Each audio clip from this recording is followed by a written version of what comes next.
Hello दोस्तों, तो कैसे हैं आप लोग। तो आज हम लोग ये जो गाड़ी आप लोग को दिख रही है ओला S1, इसका आज हम लोग रिव्यू करने वाले हैं। और इसका कम से कम 10 महीना हो चुका है और 15,000 किलोमीटर चल चुका है। तो चलिए आज हम लोग भैया से जानते हैं कि इसके बारे में। तो बताइए भैया अपना डिटेल थोड़ा सा। हेलो दोस्तों, कैसे हैं आप लोग। ये ओला का S1 मॉडल है और तकरीबन 10 महीने हो चुके हैं और 15,000 किलोमीटर चल चुकी है। देखिए यहाँ पर 15,000 किलोमीटर, 14,956, ऑलमोस्ट 15,000 किलोमीटर चल चुकी है। जब मैंने इसे खरीदा था तो 1,20,000 मुझे पड़ा था। अभी इसकी कीमत 15 से 16,000 रुपये तकरीबन बढ़ गई है। ब्रेक दोनों में डिस्क ब्रेक दिया है जो बहुत ही अच्छा है और अच्छा पकड़ता है।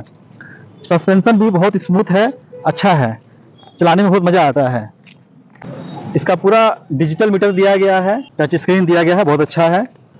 ठीक है भैया, आपने तो ये सब बता दिया, लेकिन आप ये बताइए कि इसमें माइलेज कितने देता है और क्या क्या इसमें एक्सपीरियंस अभी तक हुआ आपको।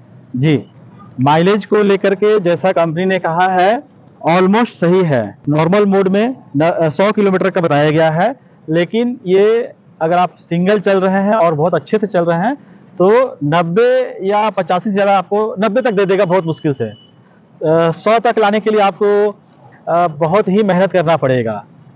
इकोनॉमी मोड में उसमें आप चलाइएगा, मुश्किल से आपको 120 या 115 तक ही दे पाएगा। सिंगल लोड की बात मैं कर रहा हूँ। अगर डबल लोड कर लीजिएगा तो और 5 से 10 किलोमीटर आप दोनों में घटा दीजिए। अगर मैं डबल लोड की बात करूँ तो सिटी में ये तकरीबन 85 किलोमीटर का माइलेज दे देता है एक फुल चार्ज में। खैर, माइलेज फिर भी ठीक है, सिंगल राइड के लिए बहुत अच्छा है, उतना भी बुरा नहीं कह सकते हैं। अच्छा भैया, आप मुझे एक बात बताइए, जो मैं देख रहा हूँ ये एक्सेसरीज के बारे में जी, कि गाड़ी में कंपनी से पहले से लगा के दिया हुआ है या फिर आपने बाद में लगाया। जी मैं बताता हूँ। एक्सेसरीज में आपका ये हो गया बैक रेस्ट, मेन स्टैंड में जो खड़ा हुआ है गाड़ी वो हो गया एक्सेसरीज में। आइए इधर, ये साइड फुट रेस्ट हो गया एक्सेसरीज में। मैंने ये 3 एक्सेसरीज लगाया है, एक आता है चारों ओर से गार्ड, वो मैंने नहीं लगवाया है। ये सारा मैंने आफ्टर मार्केट लगाया है। ये जो मेन स्टैंड है आपका, इसको आप देख रहे हैं, बहुत जरूरी हो या आपको ऐसा लगता है कि चाहिए तभी लगाइएगा, अदरवाइज मत लगाइएगा। क्योंकि आप कोई भी एक डबल लोड अगर आप चल रहे हैं और छोटा मोटा जर्किन में भी आप ब्रेकर जर्किन जाइएगा तो सट जाएगा। और मैंने जब पता किया कि आफ्टर मार्केट मैंने लगाया है इस वजह से होता है, या फिर कंपनी का अगर मैं परचेज करूँ तो उसमें ये नहीं ऑप्शन, ये नहीं आएगा, लेकिन मुझे पता चला नहीं, कंपनी का लगाइएगा उसमें भी सटता है। तो ओवरऑल इसका ग्राउंड क्लियरेंस ना बहुत ही कम हो जाता है जब आप इस स्टैंड को लगाते हैं। तो आप अपना जरूरत के अनुसार देख लीजिए, जरूरत हो तभी लगाइएगा, जरूरत ना हो तो इसका कोई जरूरत नहीं है। आने से आपको एक तरह से क्या बोलते हैं, मतलब इरिटेशन होगा जब भी सटेगा ना। डबल लोड में तो आपको सटना ही सटना है। ये बहुत अच्छा है आफ्टर मार्केट, रेट सही मिला है।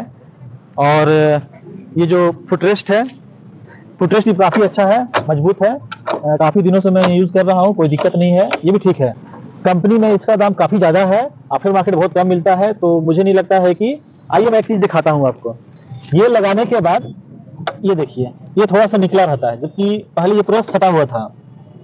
मुझे लगा कि आफ्टर मार्केट मैंने खरीदा है इसीलिए ऐसा हुआ है, लेकिन जब मैंने शोरूम में देखा वहाँ पर एक गाड़ी लगाई हुई थी और सारा कुछ फिटिंग किया हुआ था, उनका भी इतना लगा हुआ था। तो मुझे लगा कि नहीं, कंपनी फिटिंग होगा तो शायद पूरा स्लिम फिट हो जाएगा, लेकिन ऐसा नहीं। कंपनी की जो दी रही है उसमें भी ऐसे ही निकला होता है। तो आप टेंशन ना लीजिए, जो लोग भी लगाना चाहते हैं आराम से लगाइए, इतना निकला हुआ है, उसका टेंशन मत लीजिए, वो सबके साथ है। अच्छा भैया, ये तो आपने बता दिया एक्सेसरीज के बारे में, लेकिन मैंने एक चीज नोटिस किया कि ये जो नंबर प्लेट है ये ऐसा कैसे हो गया, ये जो बता सकेंगे। जी जी जी जी, एक्चुअल में नंबर प्लेट तो सही ही था, लेकिन इस स्कूटी का ऐसा बनावट है, इसको आप कितना भी सही कर लीजिए, आपके खुद के पैर से या किसी और से ज्यादा तो आपके ही पैर से ये टच होकर के टेढ़ा हो जाता है। अच्छा। अब चक्कर ये कि इसको जितना बार मैं सीधा करूंगा ये उतना बार मुड़ेगा और ये टूट जाएगा। अच्छा। इसलिए आप अक्सर ओला गाड़ी में ये टेढ़ा ही देखते होंगे, क्योंकि इसका जो हम लोग जो ऑनर है परेशान हो जाते हैं सीधा करते करते, और टूटे ना, इसलिए जैसा है वैसा ही छोड़ देते हैं। एक मिलता है प्लास्टिक का, बट वो ये रिपीट मारा हुआ है, इसलिए हम लोग इसको सोच रहे हैं जब ये टूट जाएगा तब फिर वो कवर लगा करके मैं लगाऊंगा। अच्छा भैया, आपने तो बहुत कुछ बता दिया, थोड़ा सा ये आपने तो एक्सपीरियंस कर लिया होगा 10 महीना में, तो कुछ पॉजिटिव बात बताइए और नेगेटिव बात बताइए। शुरुआत करते हैं पॉजिटिव बात बताइए। जी जी बिल्कुल, देखिए ऐसा नहीं है कि इसमें नेगेटिव नहीं है और पॉजिटिव नहीं है। पॉजिटिव भी इसमें काफ़ी भरा हुआ है और कुछ नेगेटिव भी है। चलिए पहले मैं पॉजिटिव से शुरुआत करता हूँ, उस पर नेगेटिव बताऊंगा, आप डिसाइड कीजिएगा कि कौन कितना अच्छा है। देखिए इसमें जो स्पीकर दिया हुआ है ना, ये आपको एक प्रीमियम फील कराता है। अगर आप अकेले चल रहे हैं या 2 लोग से चल रहे हैं और इसको आप धीमे-धीमे साउंड इसका बहुत तेज है, बहुत ही कमाल का फीचर लगा मुझे। पार्टी मोड हो तो आप इसको लगाइए, काफ़ी मतलब दोस्त लोगों के बीच में आप सुन सकते हैं। देखिए मैं नहीं कहूँगा कि ये बहुत एक क्रांतिकारी है, बट एक स्कूटर में ये स्पीकर देना मतलब अपने आप में एक बहुत ही सुखद आनंद है, कह सकते हैं। स्पीकर के बाद देखिए यहाँ पर चार्जिंग स्लॉट दिया गया है, यूएसबी के थ्रू चार्ज कर सकते हैं, इस यूज में लगेगा। मोबाइल हो गया, पावर बैंक हो गया या कोई माइक वगैरह हो गया जो मोबाइल वगैरह में यूज़ करते हैं, वो सभी आप कर सकते हैं। बहुत ही यूजफुल फीचर है और यहीं पर आप मोबाइल डाल दीजिए तो कहीं ज़्यादा दूर रखने की भी जरूरत नहीं है। मोबाइल ऐसे रख दीजिए और यहाँ चार्ज में लगा दीजिए और सामने आपको दिखते भी रहेगा। गाड़ी की सारी जो लाइट है वो सब एलईडी लाइट है। एलईडी लाइट का मतलब है कि आपका जो पावर कंजम्पशन है या बैटरी का जो खपत है एकदम मिनिमम हो जाता है, जो बहुत अच्छी बात है। पॉजिटिव में इसका रेंज भी ठीक ठाक है, मतलब जो कंपनी क्लेम करती है उसमें तकरीबन डेली यूज आप कीजिएगा, नॉर्मल यूज कीजिएगा तो भी आपको 90% मतलब कंपनी अगर 100 बोली है तो आपको 85 से 90 किलोमीटर का माइलेज आपको मिल जाएगा नॉर्मल मोड में। उसी तरह इको में भी आपका तकरीबन 90% अचीव कर लेती है, जो भी टारगेट दिया गया है। अच्छा आइए आपको बताता हूँ यहाँ पर जो फीचर्स दिया है। डिस्टेंस टू एम्प्टी, मतलब अभी गाड़ी 90 किलोमीटर चलेगी, आप चाहे तो इसको परसेंटेज में बदल सकते हैं। ये एक बहुत ही कमाल के फीचर्स है। नॉर्मल जो इलेक्ट्रिक गाड़ी होती है उसमें बैटरी का जो मीटर दिया रहता है, बहुत ही डेंजर सिचुएशन है। इसमें क्या है, अगर आपका गाड़ी 10 किलोमीटर बचा हुआ है चलने के लिए तो आप टेंशन फ्री रहते हैं कि मुझे 10 नहीं तो 5 किलोमीटर तो चलना ही चलना है। लेकिन उस गाड़ी में अगर आपका डिस्टेंस टू एम्प्टी 20 किलोमीटर भी है तो भी आपको पता नहीं चलता है कि आप 20 किलोमीटर चलेंगे या 2 किलोमीटर चलेंगे। मेरे दोस्त लोग के पास है और मेरे पास भी एक और गाड़ी है जो मैं कभी आपको रिव्यू दूंगा उसका। उसमें भी हम लोग तकरीबन 30% तो बैटरी जब बचता है, हम लोग डर के मारे उसको नहीं चलाते ही नहीं है। ये एक बहुत खराब बात है। सारी कंपनी को ये ऑप्शन देना चाहिए कि आपकी गाड़ी में कितना किलोमीटर बचा हुआ है। अब इसका डिक्की पे आते हैं। भाई साहब, डिक्की इसका ना इतना बड़ा तो किसी स्कूटी में है ही नहीं। इतना स्पेस है, इतना स्पेस है कि आप देख सकते हैं, मतलब छाता, ताला, ये कुछ घर का सामान, बॉक्स, इसके बाद भी जगह बचा हुआ है। डिक्की के बाद बात करूँ तो इसका जो कॉम्बी ब्रेक है बहुत अच्छा है। आगे पीछे दोनों डिस्क ब्रेक है और ये कॉम्बी ब्रेक है, मतलब कि अगर मैं पीछे वाला ब्रेक को मारता हूँ तो आगे वाला ब्रेक भी थोड़ा सा लगता है, जिससे आपको ब्रेक जो है बहुत अच्छा पकड़ता है और कॉन्फिडेंस ज़्यादा आता है, जल्दी रुकती है गाड़ी। इसका जो बटन है ये सारा वाटर प्रूफ है, बहुत अच्छा है। ओवरऑल इसमें मतलब गाड़ी में चलाने में कोई दिक्कत वाली बात नहीं है। चलिए अब थोड़ा सा नेगेटिव भी बता दिया जाए। जो सबसे पहला नेगेटिव है वो सबको एग्री करते होंगे, ये जो यहाँ पर निकला हुआ है ये बहुत परेशान करता है, क्योंकि हम लोग को डेली लाइफ में कुछ ना कुछ घर का सामान, झोला या अपना बैग या लैपटॉप का बैग या ऐसा कुछ भी जो बैग है, झोला है, रखने में काफ़ी दिक्कत होता है, क्योंकि वो सही से रहता नहीं है। और अगर आपका वो सही से नहीं रखा हुआ है तो कभी इधर लुढ़केगा, कभी इधर लुढ़केगा, तो चलाने में जो है आप थोड़ा सा अनकंफर्टेबल हो जाइएगा। ये बहुत ही नेगेटिव है। आइए मैं आपको दिखाता हूँ इसका। ये देखिए, आप गौर से देखोगे तो मैंने टेप लगाया हुआ है।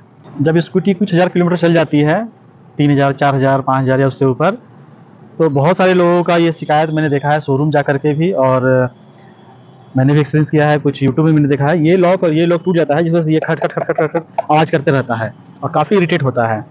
तो मैंने शोरूम में जाके बात किया, उन्होंने कहा मैं चेंज तो कर दूंगा, लेकिन ये आपका फिर भी आवाज़ करेगा ही करेगा। जो कंपनी का ओरिजिनल आता है वो तो कुछ हद तक संभालता भी है, और जो बाद में लगवाते हैं वो भी टूटते ही रहता है। तो जब मैंने देखा कि हाँ ओवरऑल उनका बात सही है, तो मैंने इस ओरिजिनल पार्ट को चेंज कराना उचित नहीं समझा, क्योंकि जो कंपनी से फिटिंग आती है वो काफ़ी अच्छा मजबूत होता है, लेकिन जो बाद में हम लोग कंपनी से ही लेते हैं ओरिजिनल एसेसरीज बोल करके, वो भी उतना मतलब हमको मतलब कुछ तो उसमें क्वालिटी कम हो ही जाता है।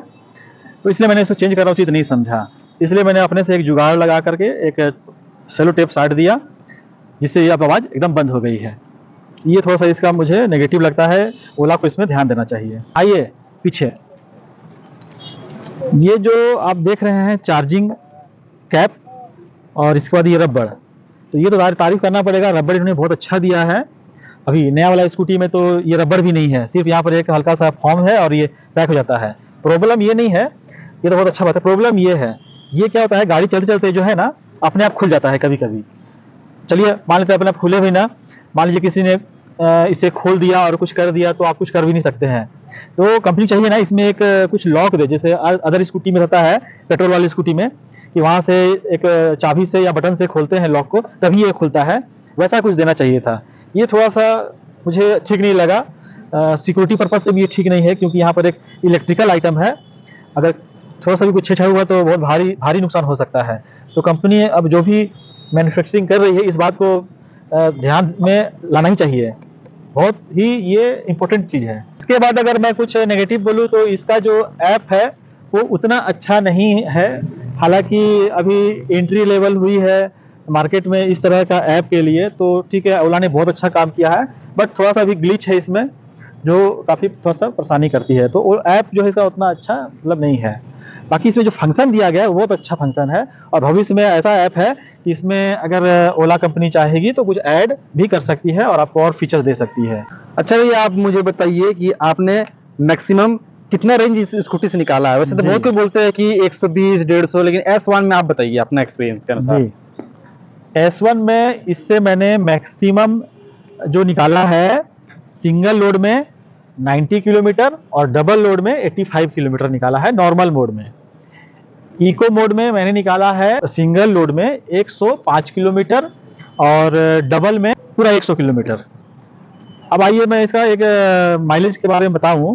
पर जो डिस्टेंस टू एम्प्टी दिखता है, जब आपका पूरा रहेगा गाड़ी फुल चार्ज तो नॉर्मल में आपको 100 दिखेगा, और जब आप 1 किलोमीटर चलेंगे तो वो घटकर 99 हो जाएगा। ठीक है, ऐसे ये घटते घटते 20 किलोमीटर तक ऑन एन एवरेज सही दिखाता है। बट दोस्तों मैं बता रहा हूँ, 20 किलोमीटर के बाद जो है आप इस पे बिल्कुल भी भरोसा ना करें। जब यहाँ पर 20 किलोमीटर दिखाता है तो आप मैक्सिमम आप 8 किलोमीटर का ही दूरी तय कर सकते हैं। ये एक बहुत ही मतलब आप खुद से ही इसको अपने आप समझ लीजिए, इस 20 किलोमीटर के भरोसे नहीं रहिएगा। अच्छा भैया, हमको ये बताइए कि इसमें जो लॉक सिस्टम है बहुत यूनिक दिया हुआ है, इसके बारे में बता सकते हैं क्या? जी जी, इसका जो प्रॉक्सिमिटी लॉक और अनलॉक है बहुत ही अच्छा कॉन्सेप्ट है, और कंपनी ने जब इसमें डाला, देखिए इसमें चाबी नहीं है और उस सिस्टम को डाला गया है, उस फंक्शन से ये गाड़ी काफ़ी लोकप्रिय हुई है और लोगों ने खरीदा है। लेकिन इसका अभी भी कंपनी बोलती है कि जो सॉफ्टवेयर है वो बीटा वर्जन में है, इसलिए इसका लॉक और अनलॉक पे आप भरोसा ना कीजिएगा। कुछ लोगों का ठीक काम कर रहा है, लेकिन मोस्ट ऑफ ऑल ज़्यादातर लोगों का वो ठीक से काम नहीं कर रहा है। आपको हाथ से ही पासवर्ड दबा के गाड़ी को खोलना पड़ता है। ऐप पे भरोसे रहिएगा तो ये कभी कभी तो ठीक काम करता है, अगर मतलब आज काम करना शुरू किया तो दिन भर ठीक करता है, और नहीं काम करना रहेगा आप कुछ भी कर लीजिए वो करेगा ही नहीं काम। और एक प्रॉब्लम इसमें क्या है, ये जो ऐप है मोबाइल के थ्रू लॉक अनलॉक जो होता है, ये कभी कभी पागल हो जाता है। मतलब आप बैठे हुए हैं, इसमें आपने टाइम सेट किया हुआ है कि 5 मिनट से पहले ये लॉक अनलॉक ना हो, लेकिन ये हर 2-3 सेकंड में लॉक अनलॉक होते रहता है। उस वक्त आप इरिटेट जाते हैं कि अभी मुझे यूज़ नहीं है, ये गाड़ी लॉक अनलॉक हो रहा है। तो ये थोड़ा सा ऐप अभी भी मतलब बोलते हैं कंपनी बीटा वर्जन में है, बट इसे और जल्द से जल्द सुधारना बहुत ज़रूरी है। सिक्योरिटी पर्पज से भी ये एक गलत बात है। मान लीजिए कि आप कहीं दुकान में बैठे हुए हैं और गाड़ी आपका 5-10 मीटर के अंतराल पे है, भीड़ भाड़ इलाका है, और गाड़ी आपका खुल गया, तो थोड़ा सा सिक्योरिटी वाला प्रॉब्लम है। उस वक्त आप अपना गाड़ी को ध्यान रखिएगा कि गाड़ी ना खुले। हालांकि साउंड आती है तो आप उस पर गौर कीजिएगा कि गाड़ी खुल गई है, तो आप अपना ब्लूटूथ ऑफ कर दीजिएगा, गाड़ी को ऑफ कर दीजिएगा, तो फिर वो ऑप्शन, वो प्रॉब्लम नहीं होगी। नहीं तो ये क्या है, कभी कभी मतलब हमेशा नहीं, कभी कभी पागल की तरह ऑन ऑफ होते रहता है। जैसे मैं घर में लगाता हूँ तो कभी कभी ये अपने आप ऑन ऑफ होते रहता है, क्योंकि घर में तो मोबाइल नज़दीक ही रहता है इसके, तो फिर मैं ब्लूटूथ ऑफ करता हूँ तब फिर नॉर्मल होता है। अच्छा भैया, आप मुझे ये बताइए कि आप इसमें जब बैठते हैं तो आपका लेग स्पेस कैसा, कंफर्टेबल महसूस होता है कि नहीं? देखिए इस गाड़ी में जब हम लोग बैठते हैं बहुत अच्छा तरीका से हम लोग बैठते हैं। लेग स्पेस आप देख रहे हैं, काफ़ी स्पेस है, काफ़ी जगह है, मतलब आप आराम से भी बैठ सकते हैं, कितना भी आराम से बैठिए, लेग स्पेस आपको बहुत ही अच्छा मिलेगा। लेग स्पेस बहुत अच्छा है और चलाने में भी लगता है कि हाँ हम लोग कोई एक बड़ी गाड़ी, ऊंचा गाड़ी चला रहे हैं, मतलब ये भी एक पॉजिटिव पॉइंट, अच्छा बात है। अच्छा भैया, आप मुझे ये बताइए कि वैसे तो इस गाड़ी का 10 महीना हो गया है और 15,000 किलोमीटर लगभग चला चुके हैं, तो आप कितना बार अभी सर्विस सेंटर गए और कैसा एक्सपीरियंस रहा? जी, जी। देखिए, मैंने पहले बताया कि इसमें प्रॉब्लम थी, इसकी वजह से मुझे 2 बार जाना पड़ा सर्विस सेंटर। एक बार तो उन्होंने टाई-टूट किया था लेकिन काम नहीं किया। दूसरी बार जब मैंने गया तो उन्होंने बताया कि ऐसा इश्यू आ रहा है, चेंज तो हो जाएगा लेकिन फिर 10-15 दिन में आपको वही इश्यू आ जाएगा। तो ओरिजिनल पार्ट होने की वजह से मैंने इसे चेंज करना उचित नहीं समझा और मैंने ये अपना कर लिया। इसकी वजह से 2 बार मुझे जाना पड़ा, लेकिन बाकी ऐसा कुछ भी नहीं है जिसकी वजह से आपको जाना पड़े सर्विस सेंटर। पेट्रोल गाड़ी की तरह नहीं है कि आपको 1000 किलोमीटर या 5000 किलोमीटर जाना ही है या फिर 3 महीना 6 महीने जाना है। नहीं, कंपनी भी बोलती है और इसमें आपको जब ऐसा कुछ ज़रूरत लगे तभी जाइए, अदरवाइज़ ऐसा कोई सर्विस का कुछ में कोई लफड़ा नहीं है। इसके अलावा एक बार इसी महीना का शुरुआत में मैं इसका डिस्क पैड से आवाज़ आ रहा था, आगे वाला डिस्क पैड से आवाज़ आ रहा था। पैड जो है घिस गया था, वो मैंने चेंज करवाया। इसमें मुझे एक ख़राब बात लगी, अभी मुझे ये डिस्क पैड चेंज कराए हुए 15 दिन ही हुए, 15 या 16 दिन, और तकरीबन इसमें मुझे 800 रुपया, पौने 800 रुपया मुझे बिल है। बिल मैं दिखा देता हूँ, एक सेकंड आइए इधर बिल दिखाता हूँ। देखिए, सिर्फ आगे वाला डिस्क पैड बदलने के लिए। और ख़राब बात ये मुझे लगी, फिर से इसमें आवाज़ आना शुरू हो गया है। मैंने ओला सेंटर में, सर्विस सेंटर में फिर से गया पूछने के लिए कि ये क्यों आवाज़ कर रहा है, तो उन्होंने कहा कि आपका डिस्क पैड घिस गया होगा। तो मैंने उन्हें बिल दिखाया और पूछा, अभी तो 15-16 दिन हो रहे हैं, ये घिसना तो नहीं चाहिए। तो उन्होंने एकदम लापरवाही से कहा कि बरसात का समय है, घिस सकता है। तो मैंने कहा कि ठीक है, अगर ना घिसा हो तो अच्छा बात है, लेकिन अगर सपोज दैट घिस गया हो तो आपकी जिम्मेवारी क्या बनती है। तो उन्होंने एकदम साफ-साफ अपना पल्ला झाड़ लिया। उन्होंने कहा अगर घिसा होगा तो फिर से आपको वही पेमेंट करना पड़ेगा, तकरीबन पौने 800 रुपया, और नया लगवाना पड़ेगा। तो ये बताइए, बाहर आप लगाइएगा दोनों डिस्क तो तकरीबन आपको 450-500 में मिल जाएगा और 50-100 रुपया वो मिस्त्री लेगा, दोनों आपका हो जाएगा। कंपनी में आप कंपनी का ब्रांड बोल करके लिए, क्या फ़ायदा हुआ? यहाँ पर मुझे थोड़ा-सा मायूसी हुई। तो मैंने कहा ठीक है, जब ऐसा बात है तो मैं बाहर ही बनाऊँगा, क्यों वहाँ पर फिर से अपना दिमाग खराब करना। तो गाड़ी बहुत अच्छी है, नो डाउट। छोटा-मोटा जो इश्यू है उसको तो मतलब देखिए हर गाड़ी में इश्यू होता है, लेकिन जो सर्विस का इश्यू है ना, वो एक सबसे मेजर प्रॉब्लम होता है। आज की डेट में इलेक्ट्रिक गाड़ी कोई भी हो, उसका सर्विस ठीक नहीं है। ओला ने कुछ हद तक कोशिश किया है, लेकिन कमी मुझे ये लगा कि एक सर्विस सेंटर में अगर 100 गाड़ी आती है, तो उसके हिसाब से आपको कम से कम 10 या 15 टेक्नीशियन रखना चाहिए। सिर्फ 1 या 2 रखते हैं, जिसकी वजह से लंबा वेटिंग हो जाता है और कस्टमर लोगों को काफ़ी मायूसी होता है और गुस्सा भी आता है। तो ये सर्विस के मामले में ना कंपनी पता नहीं क्यों कंजूसाई कर रही है या ध्यान नहीं दे रही है, जिसकी वजह से ना मार्केट में गलत जा रहा है। गाड़ी बहुत अच्छी है, नो डाउट, क्योंकि इतना मजबूत गाड़ी, इतना अच्छा गाड़ी और इतना जिस रेट में मैंने खरीदा है, बहुत अच्छा है गाड़ी है। चलिए, ये तो हुआ आप रिव्यू के बारे में। आप इसको 10 में से कितना पॉइंट देना चाहेंगे अपने एक्सपीरियंस के अनुसार? जी, जी, जी। देखिए, मैं ये पहला इलेक्ट्रिक स्कूटी नहीं चला रहा हूँ। मैं इससे पहले भी मैंने हीरो का और ओकिनावा का भी मैंने रखा था। तो उस आधार पे मैं अगर बोलूँ तो इसको मैं 10 में से 8 देना चाहूँगा। इसका मैं 1 पॉइंट काटूँगा इसका जो सर्विस प्रोवाइड करता है सर्विस सेंटर, उसके लिए, और 1 पॉइंट मैं काटूँगा छोटा-मोटा जो इश्यू है उसके लिए। बाकी ऐसा कुछ नहीं है, मैं 10 महीना से चला रहा हूँ, 15,000 चल चुकी है गाड़ी। बहुत ही मस्त, बहुत अच्छा चल रहा है। चलिए भैया, और आपका ज़्यादा समय नहीं लेंगे, बस एक लास्ट क्वेश्चन बता दीजिए कि दूसरों को सजेस्ट किया जाए या नहीं जाए? जी, जी। देखिए, इसका मैं बिल्कुल सजेस्ट करूँगा, अगर किन्हीं भाई को, बंधु को, मित्र को सिटी में चलना है, नो डाउट कि ये गाड़ी बहुत अच्छा है। अगर आपको कभी-कभी लॉन्ग रूट भी निकलना पड़ता है, तो अभी क्या है, इसका जो हाइपर चार्ज का जो नेटवर्क है, वो इतना अच्छा नहीं है और उसके भरोसे ना रहें, उसमें आपको मायूसी हो सकता है। तो अगर सिटी में लेना है, तो एकदम 10 में से 9 पॉइंट आपको मैं बोलूँगा कि रिकमेंडेड है, आप इसको सिटी में ले सकते हैं। तो चलिए दोस्तों, आप लोगों को कैसा लगा वीडियो? तो हम लोग वीडियो यहीं पे समाप्त करते हैं, और जिन भाइयों बंधु को रिक्वायरमेंट होगा इस गाड़ी को लेकर या फिर कोई भी चीज़ आप लोगों को जानकारी चाहिए, तो आप कमेंट में हम लोग को कमेंट कर सकते हैं। तो जिन दोस्तों और भाइयों को रांची से रिव्यू कराना हो ओला का इलेक्ट्रिक गाड़ी का, तो आप लोग इंस्टाग्राम पे डीएम कर सकते हैं। इंस्टाग्राम का लिंक डिस्क्रिप्शन में दिया गया है। तो चलिए, फिर ऐसे ही वीडियो देखने के लिए चैनल को सब्सक्राइब कर दीजिएगा, और वीडियो थोड़ा सा भी अच्छा लगा हो तो लाइक कर दीजिएगा। मिलते हैं नेक्स्ट वीडियो में।